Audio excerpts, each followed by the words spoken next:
que tout chrétien qui dit avoir reçu le Saint-Esprit en donne aussitôt la preuve, par sa vie, en se montrant animé de l'amour de Christ. Soit par sa douceur à supporter les offenses, soit par son dévouement à surmonter le mal par le bien et à sauver tous ceux qu'il peut atteindre. Il faut que chaque membre de Christ continue et reproduise ici-bas la vie même de Christ. Oui, l'Esprit de Dieu est bien l'amour de Dieu qui vient à nous.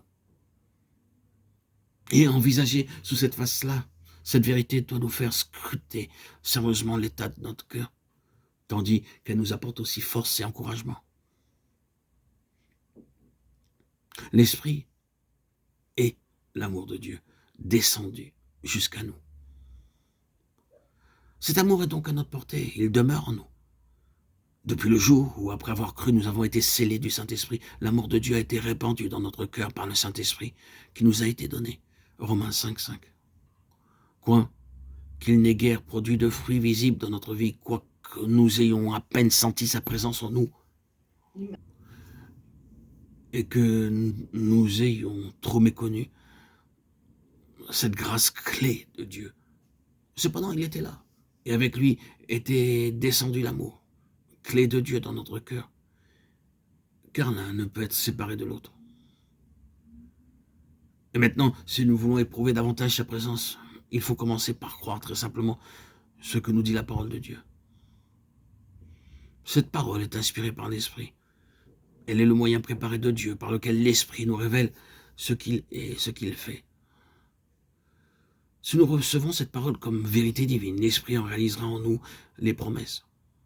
Croyons donc que le Saint-Esprit, chargé de nous apporter l'amour de Dieu, a été dans notre cœur avec tout cet amour divin depuis le moment même où nous sommes devenus l'enfant de Dieu.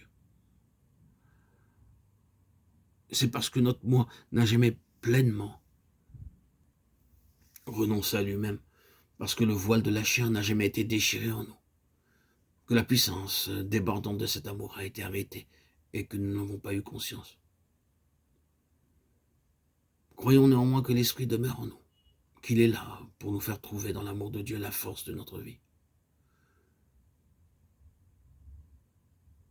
Quand nous saisissons par la foi que l'Esprit porteur de l'amour divin est en nous, regardons au Père, lui demandant avec instance d'agir puissamment dans notre homme intérieur, lui demandant que Christ demeure dans notre cœur et que notre vie tout entière reçoive force et accroissement de son amour.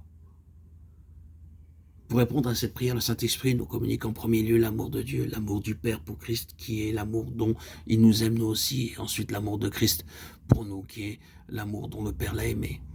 Dès que nous aimons Dieu et Christ, l'amour divin remonte par là même à sa source. Et comme l'Esprit Saint vient animer du même amour tous les enfants de Dieu autour de nous, cet amour, soit que nous le recevions de Dieu, soit que nous l'offrions à Dieu, nous remplit aussi d'amour pour nos frères. L'eau qui tombe en pluie sur la terre, qui alimente les sources et les fleuves, et qui remonte au ciel en vapeur, est toujours une même eau. De même, l'amour de Dieu dans sa triple acception, son amour pour nous, notre amour pour lui et notre amour pour nos frères. L'amour de Dieu est en vous, par son Saint-Esprit, croyez-le, y aisant de la joie.